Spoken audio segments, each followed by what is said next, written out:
Hola, hoy vamos a continuar con el tema de modelo de redes y vamos a ver el siguiente método para resolverlo. Ahora vamos a ver el siguiente método para resolver los modelos de redes, que es el método PERT-CPM. Ahora vamos a definir las características que nos van a ayudar a determinar cuándo es necesario utilizar este método para resolver un modelo de redes. Entre las características principales es que se utiliza para la administración de proyectos. Lo vamos a utilizar mucho para resolver problemas donde nos pidan determinar la duración que va a tener un proyecto, también determinar actividades críticas o actividades de holgura, así como la probabilidad de que una empresa pueda terminar a tiempo un proyecto. Ahora la tabla de iteraciones va a ser distinta. La vamos a ir utilizando dentro del modelo de redes a manera de una cruz, donde vamos a ir registrando los acumulados, que sería el acumulado anterior y el nuevo acumulado. Todo lo que vaya de izquierda a derecha se va a sumar y lo que vaya de derecha a izquierda se va a restar. Y vamos a tener ahora al revés el acumulado anterior y el nuevo acumulado. Vamos a resolver un problema para verlo de forma más clara. El problema 1 nos dice, se desea conocer la duración de un proyecto de producción en una empresa. Se tienen 8 actividades a considerar, así como los días que se espera que dure el proyecto. Los datos son los siguientes. Ahora, el problema nos da una tabla donde se registran las actividades que se deben de realizar para el proyecto y tenemos ciertas columnas. Esta columna está representada con la letra A. Representa el tiempo que se espera que dure la actividad de manera optimista. La siguiente columna es el tiempo que se espera que dure la actividad como más probable. Y la siguiente columna es el tiempo que se espera que dure la actividad siendo pesimistas. Entonces el tiempo que nosotros vamos a utilizar se calcula con una fórmula, que es la que tenemos aquí abajo, donde el tiempo es igual a más 4m más b entre 6. Y ese tiempo lo vamos a ir calculando con cada una de las actividades. Aquí previamente yo ya lo calculé para tenerlo de forma más rápida y clara. También en la tabla se van a mostrar las actividades predecesoras, es decir, qué actividades se deben de realizar después de qué otras. Por ejemplo, la actividad C es predecesora de la actividad A. Quiere decir que cuando concluya la actividad A, yo voy a realizar la actividad C. Lo mismo con la actividad D. Cuando yo concluya la actividad B, voy a realizar la actividad D, y así sucesivamente. Entonces, el primer paso es calcular nuestro nuevo tiempo en base a la fórmula. Ahora, el primer punto nos pide construir la red del proyecto. Nosotros vamos a partir de un punto que va a ser el punto de inicio, que es el que tenemos de este lado. Y le vamos a poner un valor de 0 porque el inicio no tiene ninguna duración, siempre va a ser 0, al igual que el punto fin. Después tenemos que la actividad empieza con la actividad A y vamos a poner el nodo de A. El valor que vamos a poner es el valor que calculamos con nuestra fórmula de T, que nos dio 2. Después tenemos la actividad B y lo colocamos después de nuestro inicio con un valor de 3, que fue el valor que nos dio. Después tenemos la actividad C. Tenemos que la actividad C es predecesora de A. Por lo tanto, lo vamos a conectar el nodo C al nodo A con un valor de 2, que fue el que obtuvimos de nuestra fórmula. Después tenemos la siguiente actividad, es la actividad D, es predecesora de B.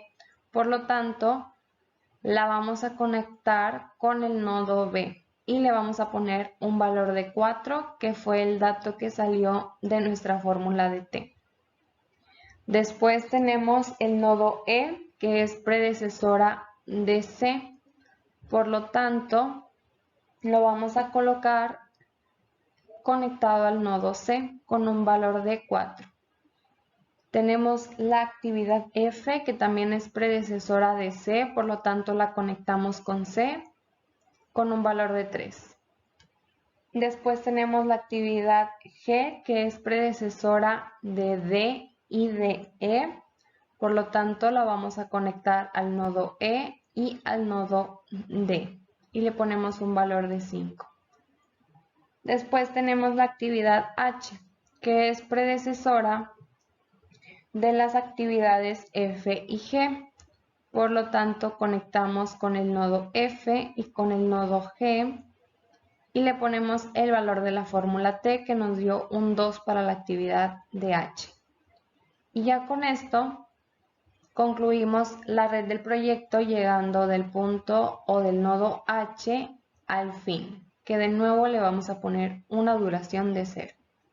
Y así es como se concluye el primer punto sobre construir la red del proyecto. Ahora, el siguiente punto nos pide determinar la duración del proyecto.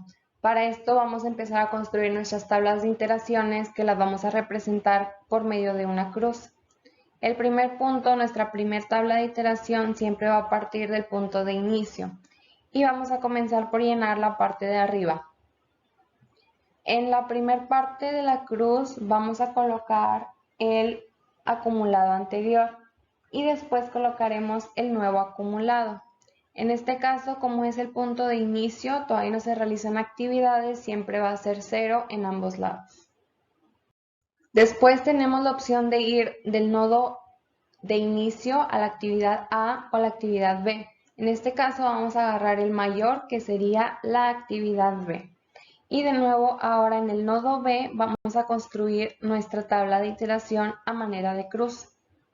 En la primera parte colocaremos el acumulado anterior, que sería este valor de acá del inicio, que es un 0. Y de este lado vamos a colocar el nuevo acumulado, que sería el acumulado anterior más la duración de la actividad, que es un 3. Entonces 0 más 3 son 3 y lo colocamos de este lado. Ahora, del nodo B vamos a pasar al nodo D, que sería la actividad D. De nuevo construimos nuestra tabla de iteraciones a manera de cruz y colocamos en la primera parte el acumulado anterior, que es el dato de aquí que obtuvimos en la actividad B. Y el nuevo acumulado, que sería la suma del acumulado anterior más el tiempo de la duración de la actividad, que sería 4. 4 más 3 son 7.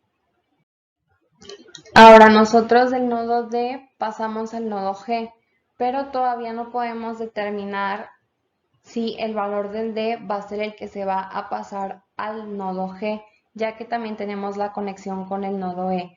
Para esto debemos de regresarnos al punto de inicio para saber cuál va a ser la tabla de iteración para el nodo E. Entonces empezamos del punto de inicio al punto A, que sería la actividad A, construimos nuestra tabla de iteraciones, colocamos el acumulado anterior, que sería el valor que se pasa del punto de inicio, y el nuevo acumulado, que sería el acumulado anterior más la duración de la actividad, que sería 2. Ahora de la actividad A pasa a la actividad C y construimos una nueva tabla de iteraciones para nuestra actividad C. Recuerden que se construyen el mismo número de tablas equivalente a la cantidad de nodos que se tengan. Entonces continuamos. En el nodo C o en la actividad C construimos nuestra tabla de iteraciones y ponemos el acumulado anterior, que fue la cantidad que le pasó de A a la actividad C, que sería 2. Y aquí ponemos el nuevo acumulado, que sería el acumulado anterior más la duración de la actividad, que sería 2. Y esto nos da 4.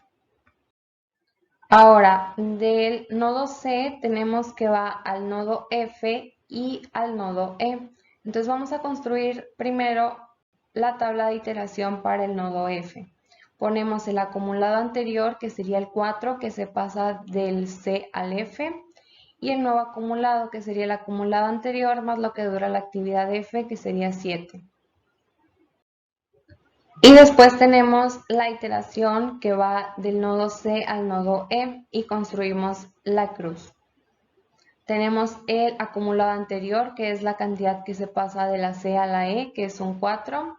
Y el nuevo acumulado, que sería la suma del acumulado anterior más lo que dura la actividad E, que sería 4 y me da 8. Ahora sí, como ya tenemos la iteración del nodo E y la del nodo D, ya podemos determinar cuál es la que se va a pasar para el nodo G. En este caso, en el nodo D tenemos un nuevo acumulado de 7 y para el nodo E un nuevo acumulado de 8. Por lo tanto, agarramos el mayor y ese es el que se va a pasar al nodo G. Y construimos la tabla de iteraciones con el acumulado anterior, que sería de 8, y el nuevo acumulado, que sería el acumulado anterior más lo que dura el proyecto. Esto nos da una suma de 13.